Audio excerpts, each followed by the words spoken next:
তোমরা যারা পশু পাখি ভালোবাসো একটা মজার ব্যাপার কল্পনা করো তো। ভাবো তো, তুমি ঘরে চুকুরে চুপতে তোমার বিড়াল বলছে, আরে বাইরে একটা বিশাল পাখি দেখেছিস। কি বিশাল? না হলে পার্কে একটা কার বিড়ালি বলছে,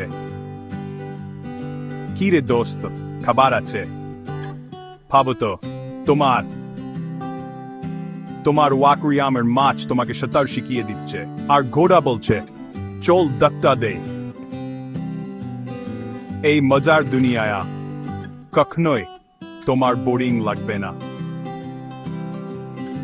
বানররা তোমাকে গাছে উঠতে শেখাবে, আর হাতিরা তাদের জানের কথা বলবে। এমনকি ছোট্ট পিম্পটাও বলবে, একসাথে কাজ করলে সপন সচ্চি হয়। আর পেঙ্গুইনরা, ওরা তোমার মজার মজার কৌতুক শোনাবে। তাহলে পরের বার তোমার পোষা প্রাণীটার দিকে তাকালে ভাবো তো কি মজার মজার গল্প হতে পারে। ওরা কি বলবে? কমেন্টে লিখে জানিও। আরো মজার ভিডিও পেতে লাইক এবং সাবস্ক্রাইব করতে ভুলো না।